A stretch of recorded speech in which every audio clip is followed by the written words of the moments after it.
Welcome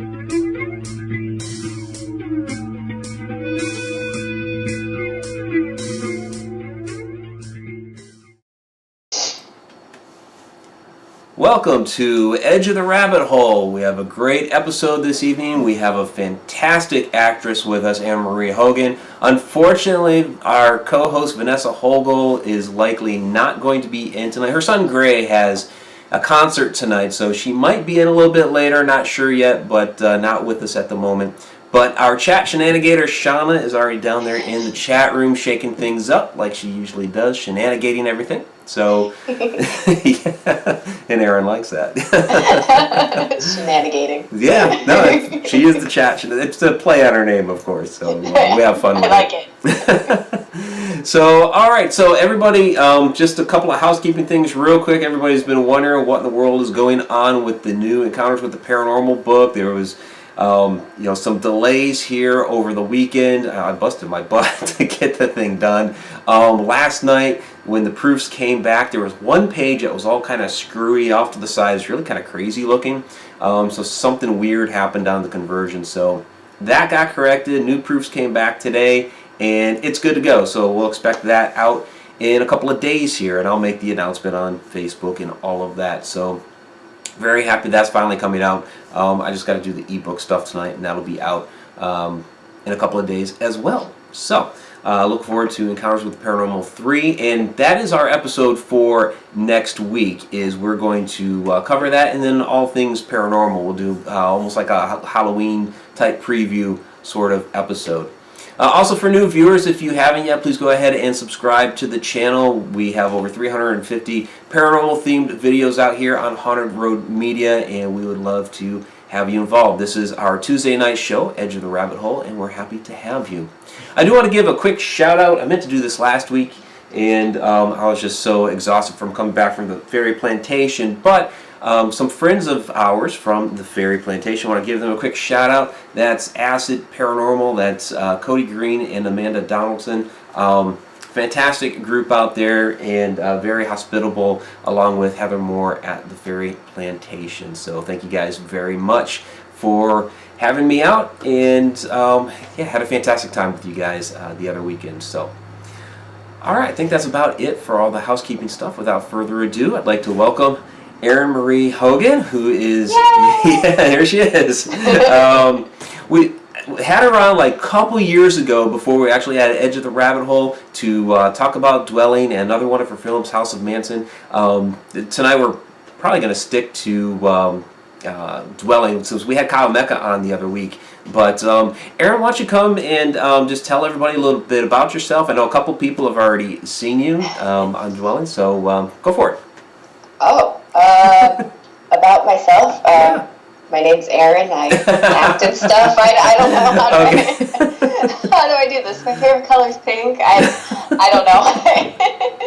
All right. Well, talking about myself is totally. I put you right on the spot. I know.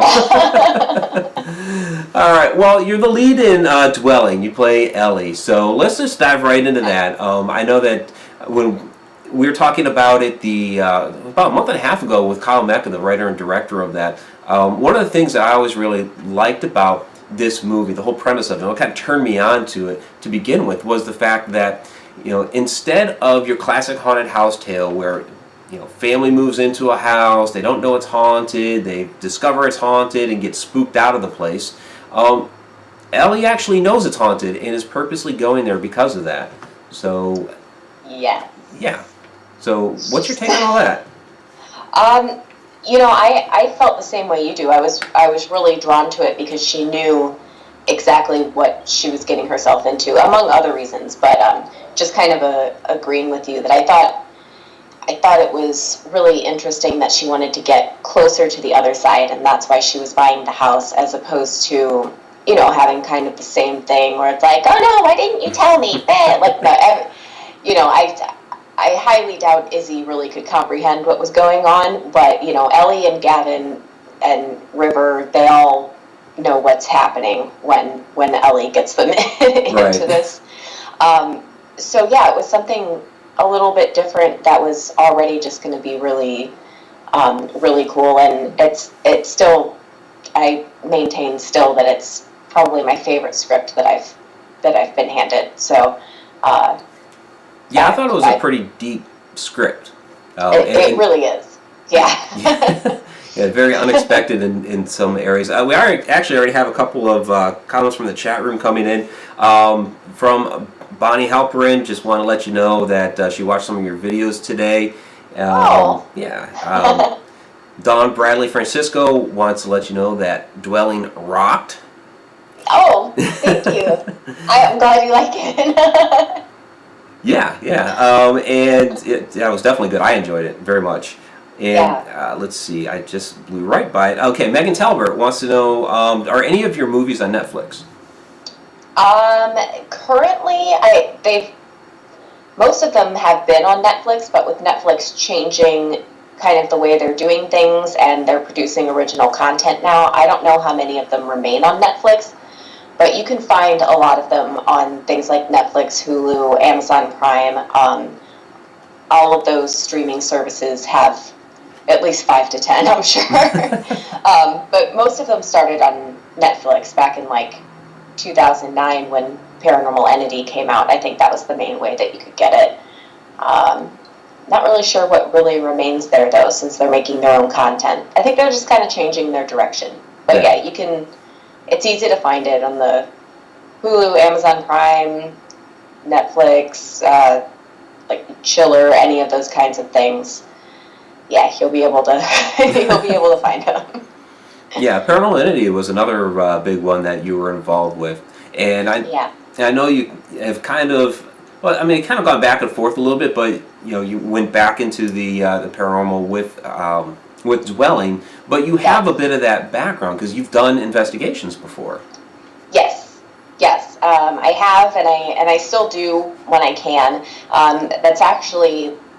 Now that my YouTube channel I kind of got all the stupid things that I wanted to do out of the way, which is the reason I started my YouTube channel.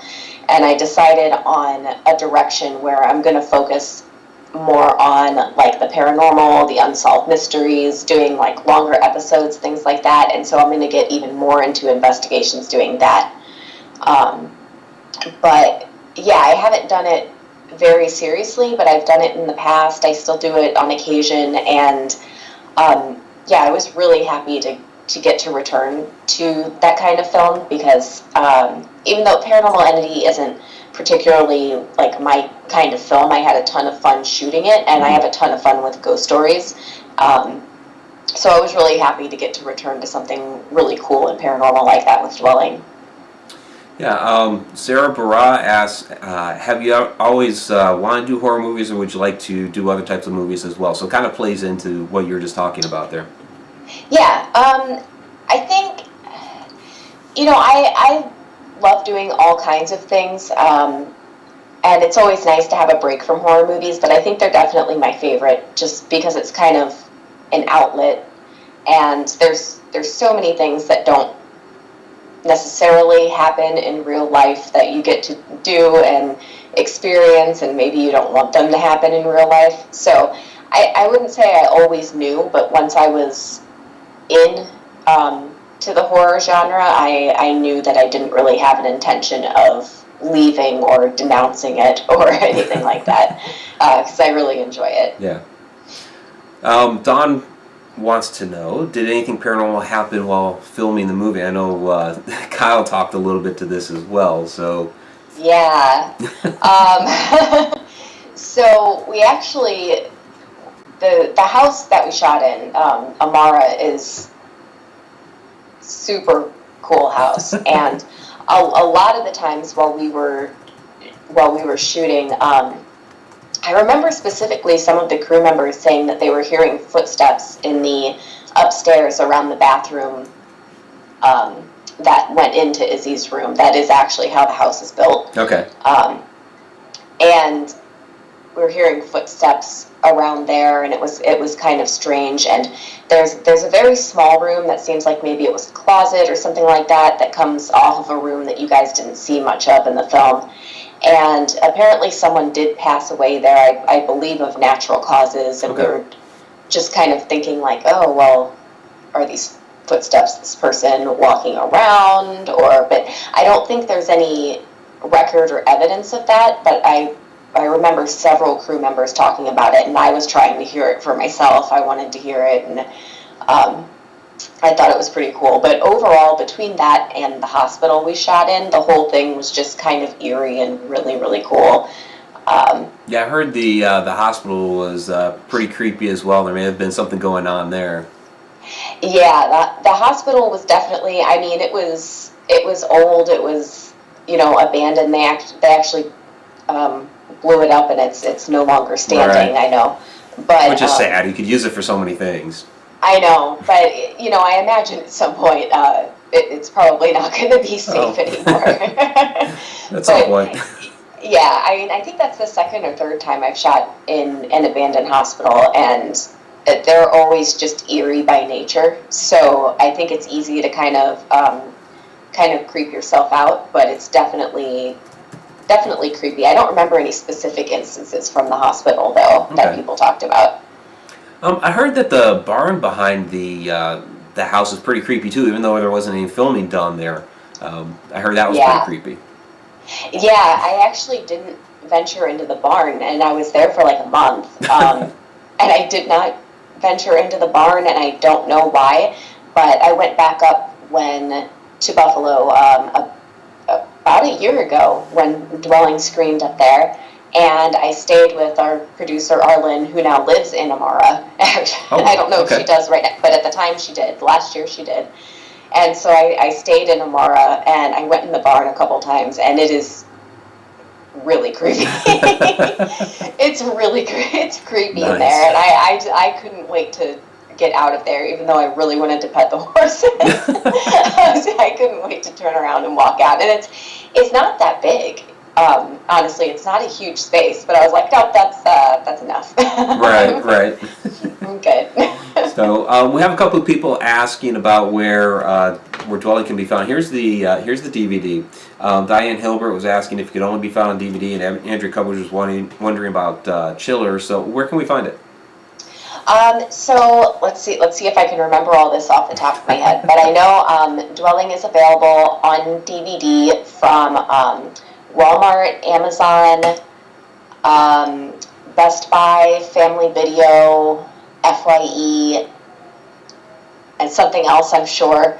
But you can also, I believe that you're going to be able to watch it, download it, Amazon Prime as well. I actually have all the links on my Facebook page. If you go to shop, I have the links there. Just I don't get paid for that. It goes to Amazon, but it is an Amazon affiliate link. But it'll go to and not just Dwelling, but all my different movies and things like that you can find. And I just feel like that makes it easier for people to find them if they if they go somewhere and see a picture and they're like, oh, that, I can click on that. Yeah. So I believe you're going to be able at some point to do. I mean, you can do it with just about everything, but I wouldn't quote me on being able to stream it or something like that, because I cannot recall the source, so I could be lying. Yeah, well, maybe one of these. I recall Kyle saying that they were working on something with Netflix, but not really sure where he's at in the process. But I know he's trying to establish things like that to give people access to the movie. Right. Yeah, and the more access people have to, something like Dwelling, where it was made for such a small budget, and it was our producer's first feature production. It was Kyle's first feature directing and writing venture and everything, and I think it came out really good. I think it's just going to be good for everybody to have as much exposure for it as possible. Oh yeah, absolutely. Yeah. Now, Dawn is actually saying that you can find it on Amazon, or you can watch it on Amazon right now for $3.99. So I guess it's available out there. Okay. So. Okay, cool. Yeah. So I did see it. I'm not lying. Okay, good. Yeah. So then there's the movie poster, so everybody knows what to look for. This is when Erin was saying, have a picture to click on. There you go. Yes. Yeah. So I know okay. Yeah. Donna Gorton would like to know what scares you. What scares me? In terms of, man, is that just the end of the question? There's no context? Yeah, that's it. What Wow, scares you? okay. Well, I'm not typically scared by, I think the things that the average person is scared of, like the thought of having a ghost or a serial killer, or that stuff doesn't really get to me as much. I think what's really weird is that my my biggest fears are spontaneous combustion and spiders. Spontaneous combustion. Wow. I am terrified of the idea of spontaneous combustion. Wow, interesting. But I know Shana would agree with you on the spiders. Our chat Shananigator. Yeah, she's definitely afraid of spiders.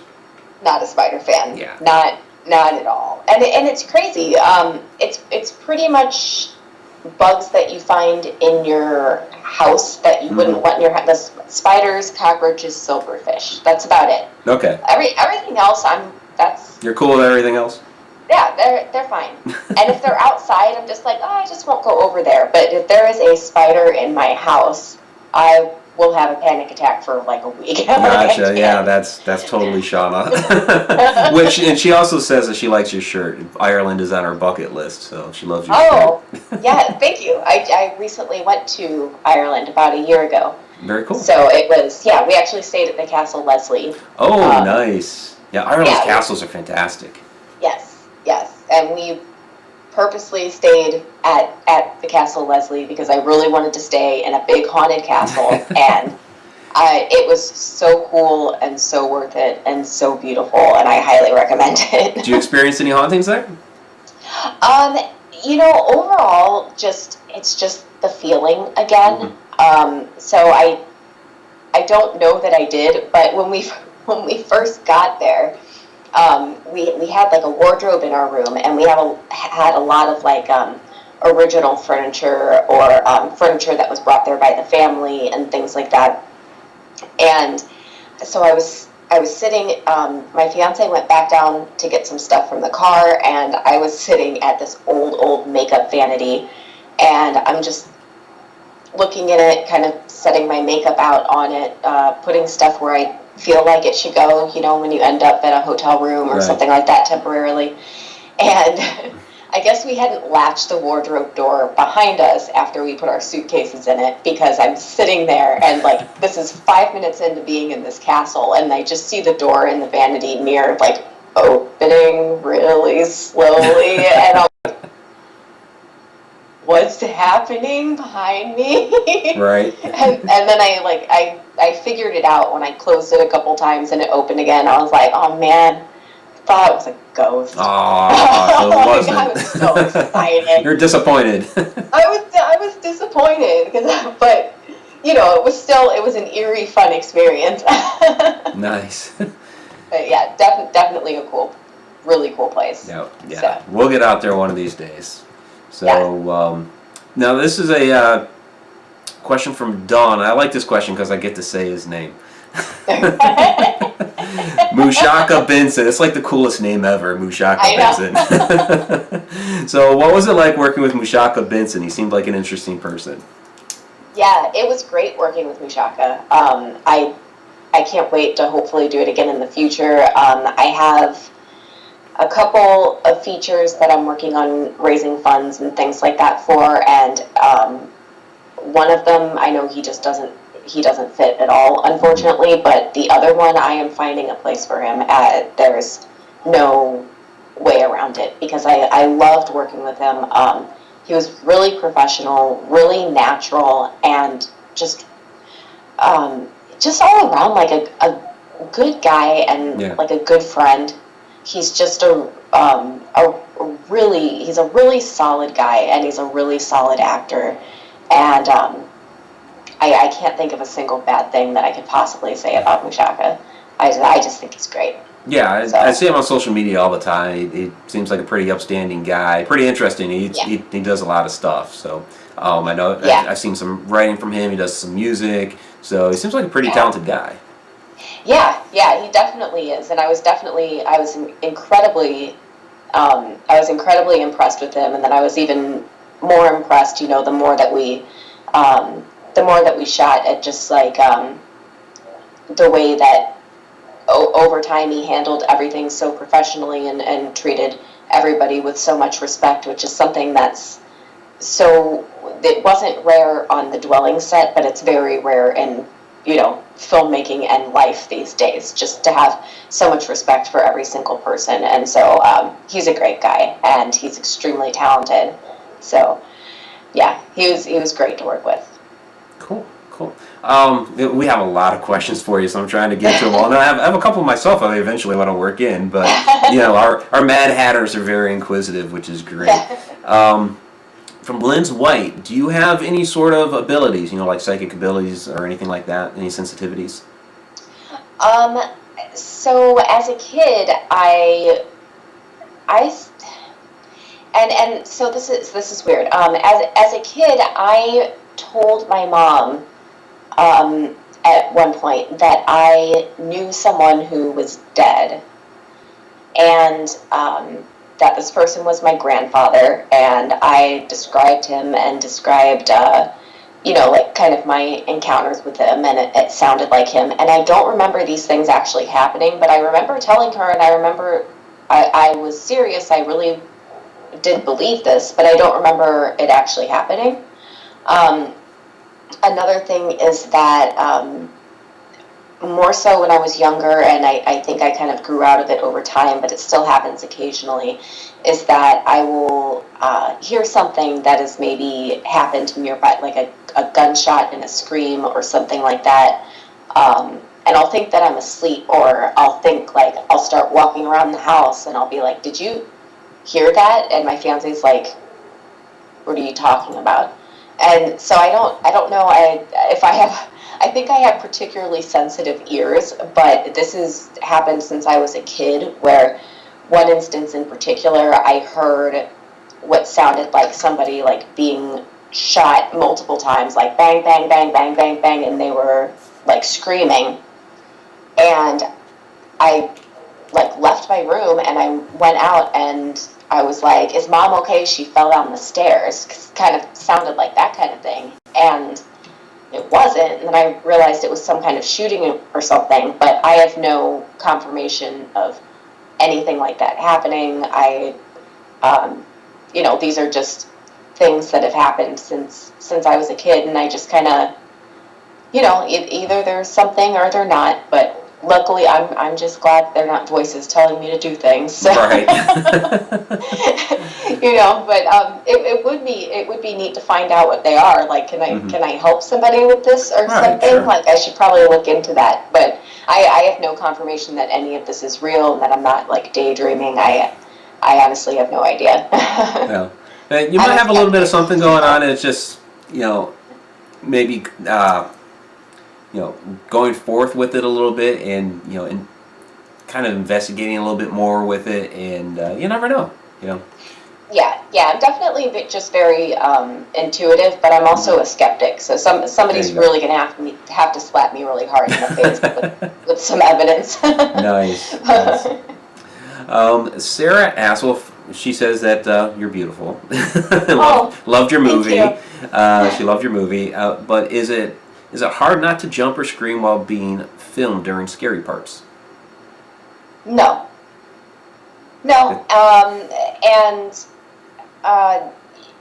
Also with that in mind, actually it's better if you do a jump and scream. If your reaction is, you want it to be as genuine as possible and as relatable as possible. But I'm again with the typical horror movie kinds of things, I'm difficult to scare and more difficult to impress. So I have a lot of fun doing this, and the same reason I have a lot of fun going to haunted houses and things like that is that I love the adrenaline rush. So if I'm actually jumpy when I'm on set when I'm shooting, then that's great, perfect. Kind of fits the role, right? Yeah, exactly. So Tom asks, are you? I guess I kind of blew by it. Do you produce any of your own movies? I am working on a couple that are nowhere near like really ready to talk about too much. Okay. But I do have a film degree, so I did produce a short when I was in film school, and I recently produced another short for the My Road Reel contest, which that's on my YouTube channel, and there were very specific criteria that you had to follow to make that work.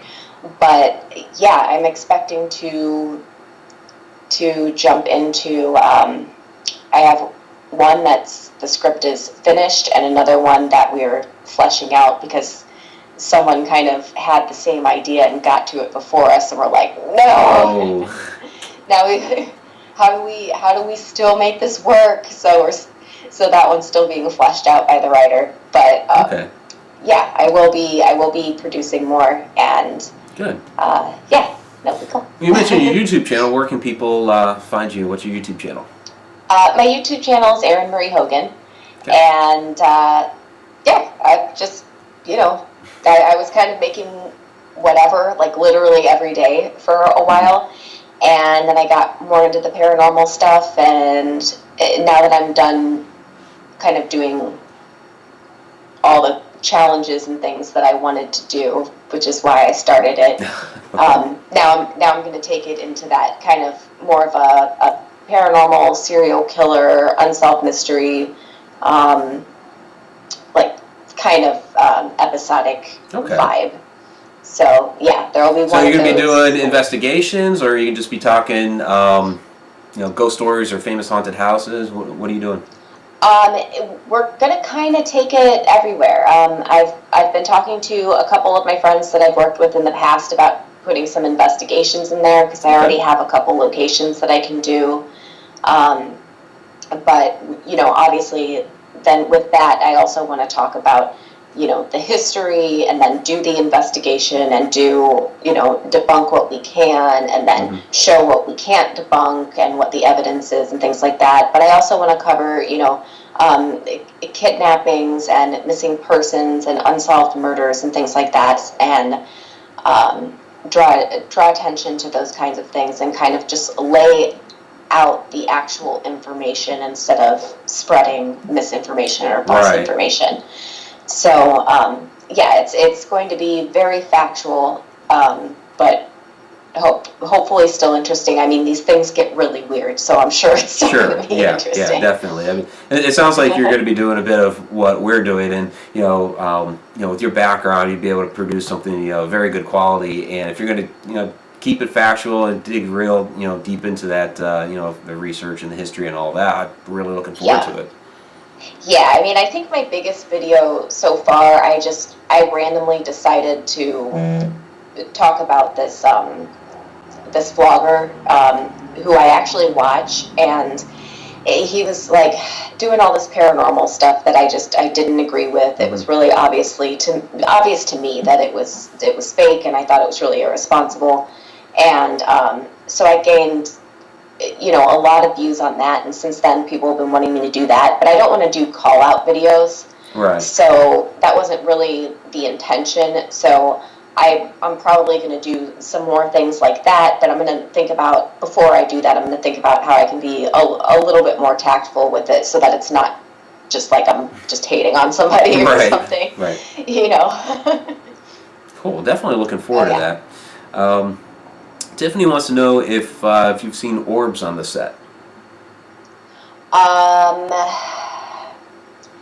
Not that I recall. No. I don't recall seeing any. I do, and I have this in a video actually.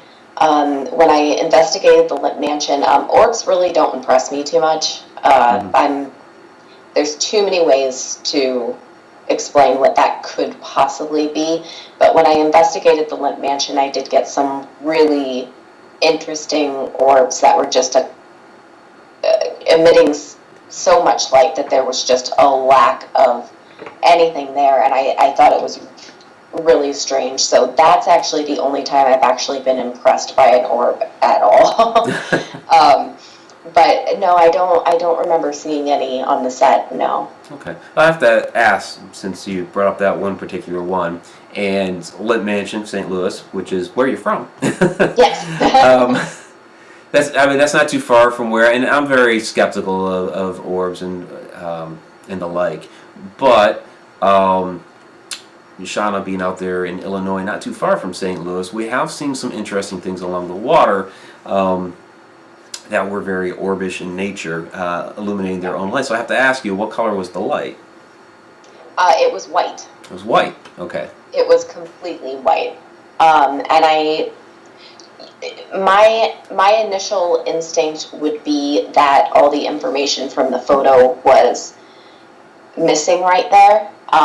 Particularly if I had printed these as film photos, I would have been like, these are not developed properly. Mm-hmm.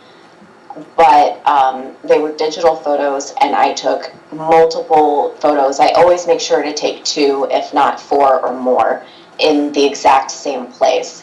And these spots moved, and there were the same number of them the entire time. So I found that really interesting because they were completely white, but giving off a little bit of light around the edges, and it was almost as if like I said, just all the information was missing. But if you look closely, there is some of the atmosphere from the room still there. Okay. But it looks as though it's not developed properly, but it's not developed at all because it's digital. So I thought it was really interesting. That is interesting. Yeah. Donna Gordon would like to know what is your dream gig? Oh, I mean, my dream gig was basically dwelling, and then I did it. So I think at this point, I'd really like to be. I'd like to have a steady role, not necessarily even a leading role, but a recurring role on a television show that pushes the boundaries a little bit, and that would really. And I don't have a specific show. I don't have anything like that, but it would be nice to kind of take what I've gotten to do in film with some of my more recent things, like Dwelling in House of Manson, and put that in TV and have it be a more stable way to live. So I would say that would be the next step for me. Okay. Making it like a television show and having it being a returning paycheck instead of 1 or 2 large paychecks. Right. Something a little more solid. You can always kind of count on there from week to week. Fran would like to know who inspires your acting. Oh, I get this question a lot, and it's hard to say because I'll watch so many different people, and I'll just really like different things in particular that they've done. I was a really big fan of. I'm a really big fan of Mary Elizabeth Winstead. She's one of my favorites. I'm a big fan of Cillian Murphy, but I think, overall, really what inspires my acting is just having like great people and great material to work with, and then being able to put myself in it. And I might draw from some of these people, like Mary Elizabeth Winstead and things like that I really like in order to get, ideas or things like that. But being able to have something I can relate to and something that's well written and well put together is really what's the most inspiring to me. Because I feel like it's my job to make somebody's art happen. Right. So, I'm very inspired by the artists themselves, and I'm particularly like with someone like Kyle. He had such a clear vision that I was really inspired to make sure that his art came out the way that he wanted it to come out.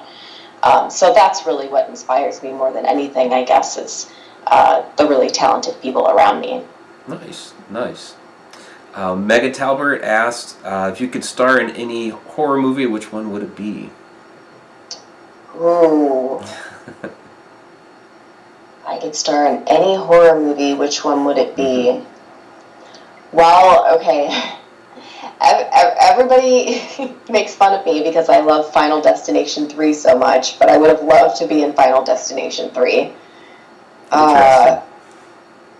Yeah. Why that? What I don't know, and it might be because I like Mary Elizabeth Winstead so much, and she was really, really good. I mean, it's a Final Destination movie. I mean, and she was really good. But that also had some of my bigger fears, like roller coasters and tanning beds and things like that in it. So that one in particular was just fun to me. Okay. But yeah, I don't know. I mean,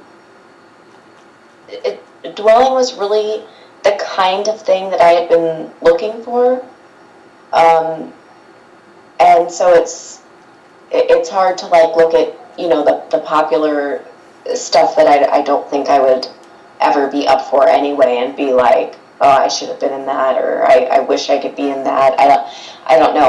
I guess I just kind of take things as they come. And you got to be in what you wanted to be in. Yeah, I mean, I've definitely been watching things before and been like, I really feel like I could have done better than that. But not to the point that I would remember it and been like, wow, this would have been so good. No, I can't think of one like in particular. Okay. Yeah. Well, fair enough. my answers are weirdly disappointing. I know. It's good. No, I get it. This is probably more of a question for Kyle, but this is from Dawn. You have any idea if there will be a Dwelling 2? I have no idea. To my knowledge, that was not a plan, but things did kind of change once they got into editing and things like that, and so it is kind of left open now, which originally it was not left open. Okay. So I really can't speak to that. I have no idea. I think we kind of already answered this, but who's your favorite actress and why? But it's there as questions. Well, I mean, I love Mary Elizabeth Winstead. I do think Jennifer Lawrence is really talented, but I haven't been a fan of anything that she's been in, like just like a diehard fan or anything like that. Yeah, but I really, really like. Recently, I've been liking Alison Brie even more now that Community hasn't been on in forever. I think I've watched that show like at least 10 times all the way through. But she's been doing some other stuff, like a roller derby thing that I caught a couple episodes of, and I was like, this is awesome. So I've been liking her a lot. But yeah, I don't. There's so many talented people. Yeah. Well, I had something for you. This is more, specifically toward Dwelling, and not to spoil anything for anybody, but there's a scene in there where basically you're sitting in a pentagram. You got all the candles lit around you. You got all the mirrors around you, and I know that it's a movie and that you're filming, but does it ever cross your mind that at that particular point in time when you're doing this, even though your acting is for film, that you could possibly actually conjure something up? It definitely crossed my mind, but I'm not. I don't really worry about it. I mean, when I go into these kinds of situations, I know that if these things are real, which I'm open to it, but I'm a skeptic, then, I need to protect myself. So I take it upon myself to just, surround myself with positive things and positive thoughts, and some people would say it's a bright light that protects you, or something like that. And I make sure to get really into that, and then I just get really into the character. So in the moment, I'm not I'm partially me because I'm in every character, but I'm not me. I'm Ellie, and I'm not really thinking about it too much. So it definitely occurs to me, but I've also done the Ouija board thing in real life. I've done all kinds of, I'm not going to do some kind of satanic ritual or something like that, but I've done these things in real life, and to me it's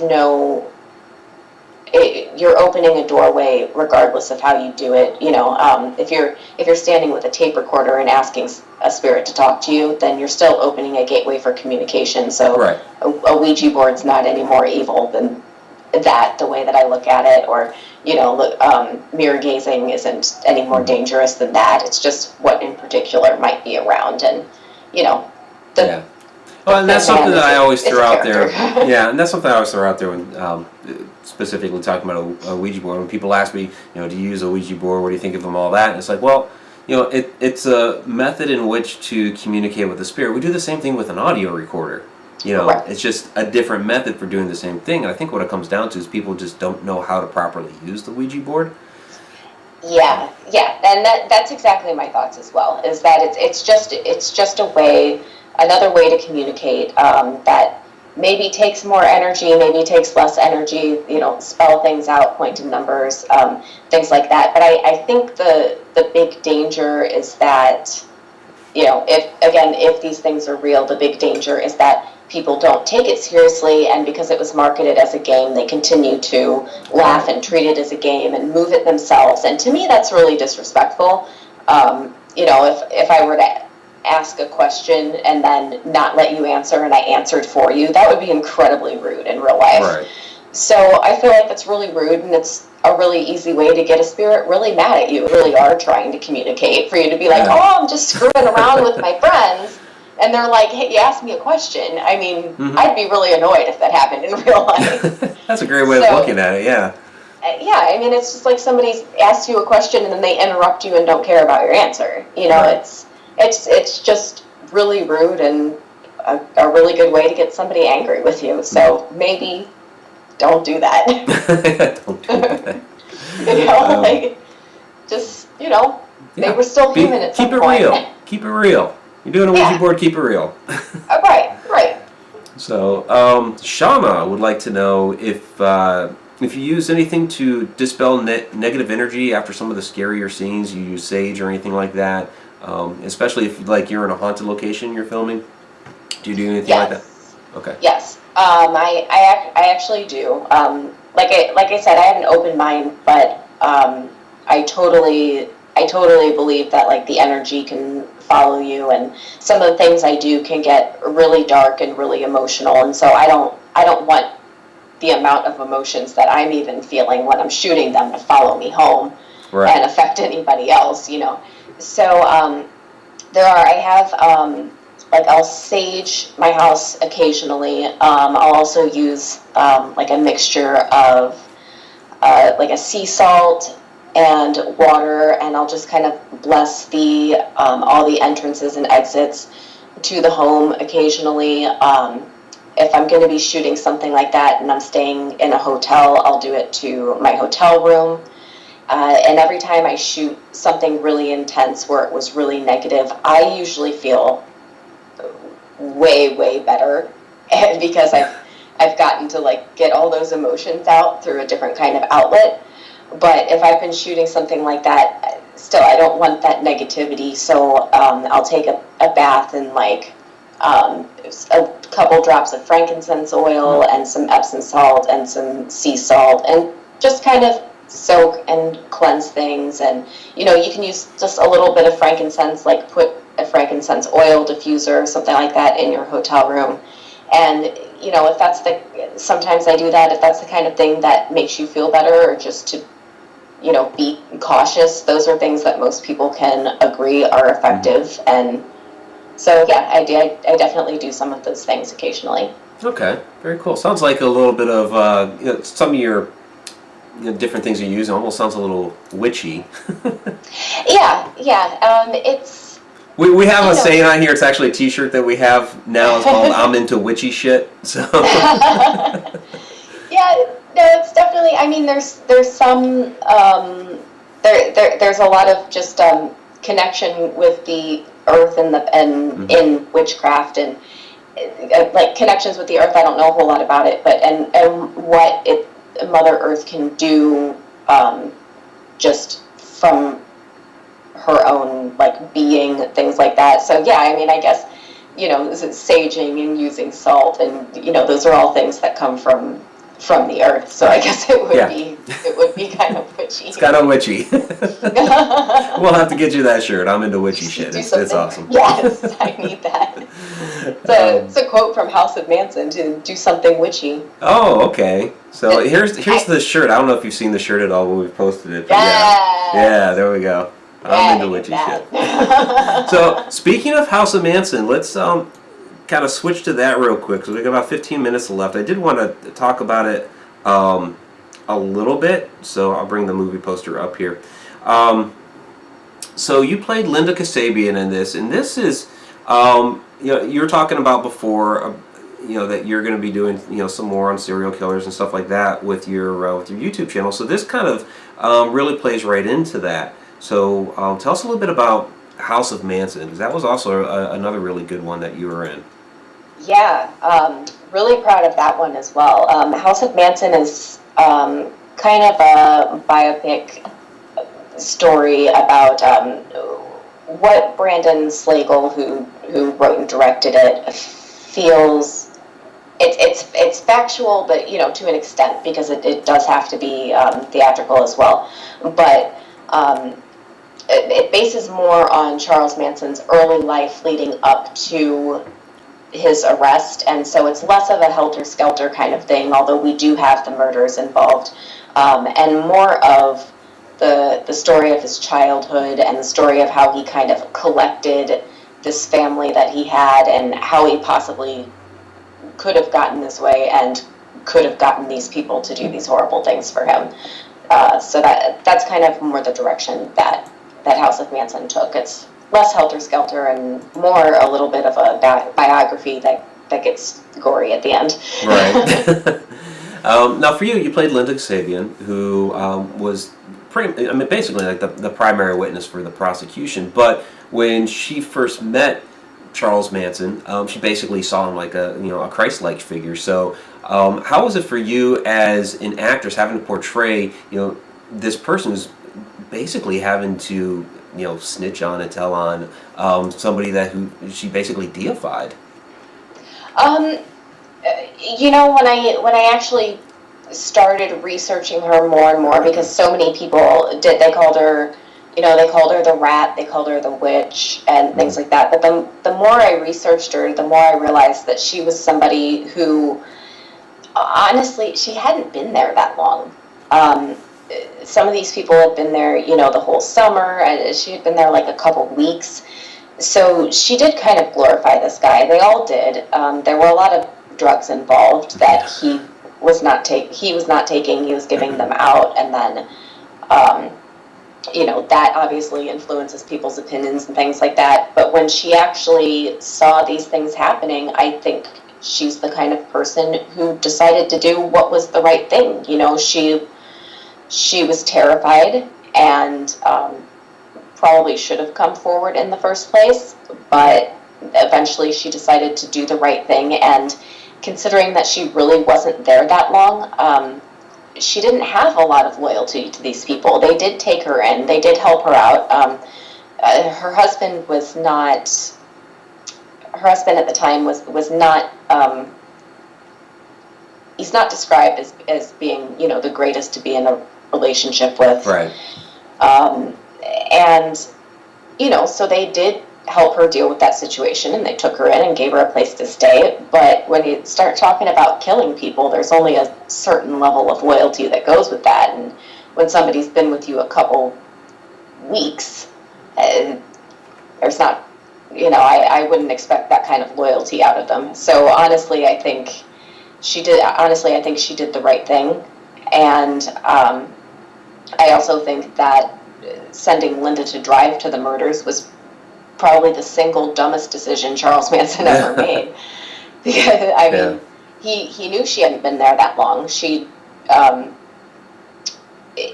she could be a very very loyal person, but when you start talking about killing people, these other people have been there longer. They're more brainwashed. They're more into this whole thing, and she just wasn't. So that was a risky move. And the only reason I think maybe he was getting a little cocky over his power over people.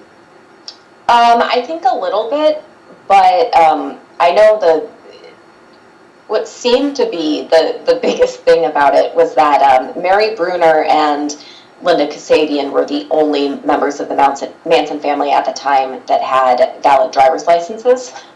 And Mary Bruner, it was either check or credit card fraud, but she was in jail.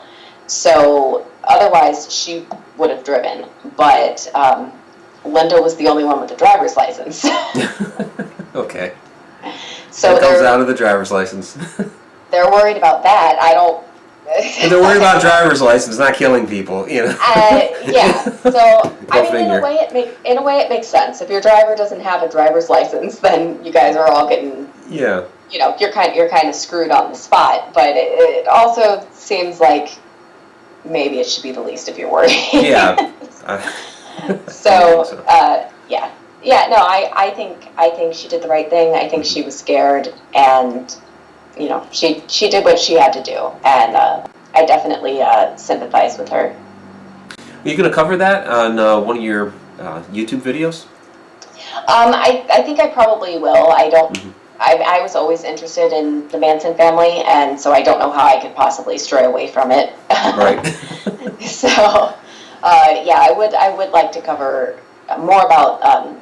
Like Linda in particular, and more about, a lot of people say Charles Manson never killed anybody, and we don't know that he did, but there is speculation that there are other people who were murdered that he was involved with and had his hands in. So just because he didn't murder these people doesn't mean he never murdered anybody. Yeah, there may be other people out there that we don't know about.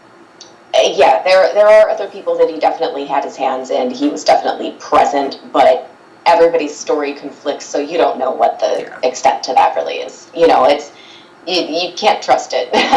You can't trust anybody's story at this point. Yeah, and that's the mystery of it all. And I think that's why we as a culture, you see a lot of shows these days, a lot of documentaries on TV and on YouTube and whatnot that are geared towards serial killers, and I think it's part of that mystique of, are there more out there? What's the real story? How could they possibly get away with it? I think that kind of plays into it all. Yeah, absolutely. And I'm particularly interested in like how these people have brains that work this way and how this continues to happen. Because I mean, of course, there's always going to be a next serial killer, and that's morbid and awful to say, but the fact is that there will be.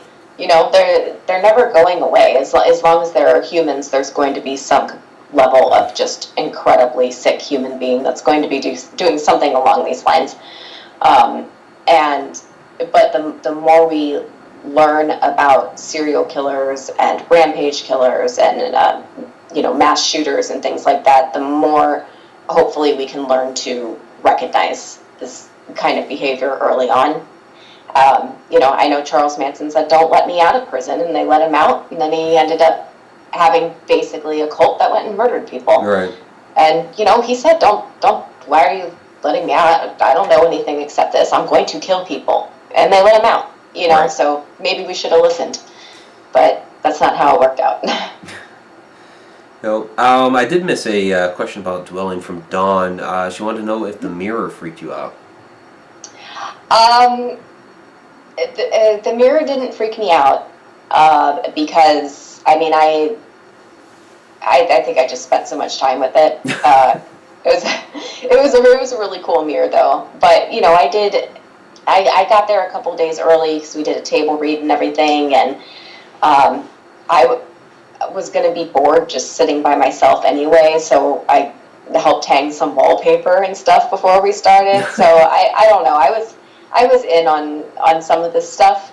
So no, the mirror didn't really freak me out. It's pretty difficult to freak me out with the horror movie stuff. Right. Well, and it's it's a prop too. So. Yeah, I think of anything. The thing that freaked me out the most was the doll. The doll. Okay. The dolls usually freak you out. I'm not typically freaked out by dolls, but I would say out of all the different things, the doll and the basement of that house, which luckily I did not have to go into. Okay. Well, what was going on in the basement? I think it just nobody had been down there, and they actually told me at one point, like as a joke, that I was going to have to go down there, and it was just like covered in spider webs, cobwebs. Oh, spiders, like, right. It was just like dark with like some one source of light. I guess there was like one window or something down there. I'm like, I'm not going down there. Like, that is not in the script anywhere. I'm not going in any basement. Look, the Kyle's right there. You can always write it into the script. Yeah, I know. Oh, she doesn't want to go into the basement. Let's put her in the basement. Let's put her in the basement. No, I'm pretty laid back with this, but that's also because I'm not going to take on a part that involves something that I might be too freaked out to do. So, okay. I was 100% on board with everything that was in the script. So, yeah, that was never going to be a problem. But the eeriest thing was definitely the dolls, all of them. Not just Amara, all the dolls. Just all. They're all eerie and weird. I was happy to see her head get broken. Even though it was an accident, I was happy she wasn't looking at me anymore. Oh, that's funny. Is that something like if you go on to, if you do paranormal investigations and there's dolls around, I guess I would have to ask, are you investigating closer to the dolls because you're freaked out and you think there might be something going on, or are you clearing out away from the dolls? Neither.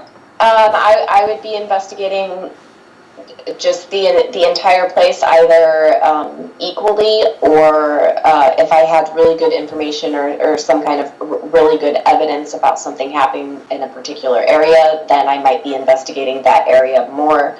So I wouldn't run from them. I wouldn't just be like, ooh, dolls, and go over there either. Okay. But if somebody said something happened with the dolls, then I would definitely single them out and investigate them. Yeah.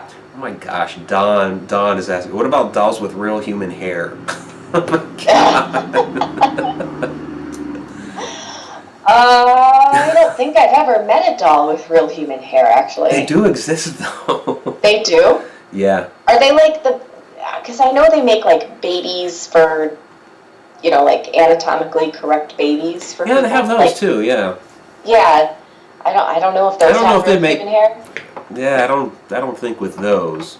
I don't know. I've never seen one with real human hair in real life, so I don't know.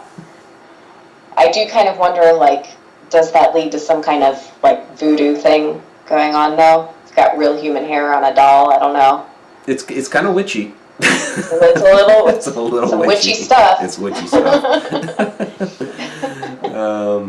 All right. Well, we're getting close to the end of the show here, so again, just everybody, if you haven't seen Dwelling yet, please go ahead, pick it up, watch it. Dawn was saying that it's on Amazon as well, so definitely check it out. I liked it. Erin did a fantastic job in it. So, where can people find you? Everywhere. No, you can find me on Facebook and YouTube at Erin Marie Hogan, and you can find me on Twitter, Instagram, and Twitch at Erin Marie OMG. That's right, Erin Marie OMG. Yes. That's how I remembered you on Twitter when I was putting those out today. I was like, oh yeah, she's OMG at the end, right? Okay. Yep. Well, I don't know if you want to stick around for the shout outs. We have shout outs to all the Mad Hatters. We take a few minutes here, so it's up to you if you want to stick around. All right. So let's bring up the chat, everybody. So come on. Okay, there's our chat screen. All right, so who do we have in the house today? We'll just scroll up from the bottom. So Jody Brewer, thank you. Of course, course, chat Shananigator Shana. We have to. She has to be first. How dare you? How dare I? Oh my gosh. Andrew Cox, thank you very much. As always, Don, thank you for all your questions tonight. Andrew Cubbage from Oklahoma, thank you for being out here tonight. Fran Molino, thank you. Zippy Davis, thanks for being out here tonight. Who else do we have? We had Tammy Heitzman, thanks for joining us tonight. Robert White, our friend from Australia, thanks for joining us. Ooh. Yeah, he's, I think it's in the morning for him right now. Oh. Yeah. Makes it out here, which is awesome. Alan Wurtzberg, thank you for joining us tonight. Joanne Rubino, thank you. I think I said Fran Molino earlier. If I didn't, then there we go. Who else did we have out here? Carrie Parrish, thank you for joining us, as usual. I know Bonnie Halpern was in earlier, so was Tammy Sifford. All of our Cheshire Cats were in the house tonight, which was pretty awesome. So, Tammy, wasn't American Horror Story on tonight? Not yet. Which, let me ask you about that. What do you think of American Horror Story? I mean, they bring me in and then they lose me, and then they bring me in and then they. So actually, this season I'm kind of on board. So I'm down with this season. Last season I was lost from the very start. I was so just the reality show wasn't working for you, huh? Yeah, I was like, don't like it. Don't want anything to do with this. But I watched it anyway. Yeah, it was a little over the top, but my favorite was the very first season, the Murder House. I thought that was just done just so smartly. Yeah, I definitely liked. I liked Freak Show a lot. I liked the Murder House. Mm-hmm. I liked most of Coven. And I liked Coven most of Coven to me had like a great first half. I loved what they were doing with it, and then it was like they could bring everybody back to life. As soon as they could bring everybody back to life, it was pointless at that point. Yeah, it kind of lost all of its stakes and just became a really big Stevie Nicks music video, and I was like, too. Okay, we got it. Yeah, a little too much Stevie Nicks. We got the reference. We love her. That's enough. Okay, did I forget anybody? Sarah Cambridge. I can't forget Sarah. She was asking some questions earlier too. Did I get everybody? And there were some people in earlier that if they fell out, and you guys always know if I miss you, it's nothing personal. Diane Hilbert, were you in the house tonight? Don't mean to miss Diane. I think she was. So, all right. So, well, that's gonna do it. Everybody, really appreciate you coming out. Really appreciate you joining us tonight, Erin. Again, Pick Up Dwelling, fantastic movie. Erin does a fantastic job in it as well. So, all right, everybody, have a great night. Till next time.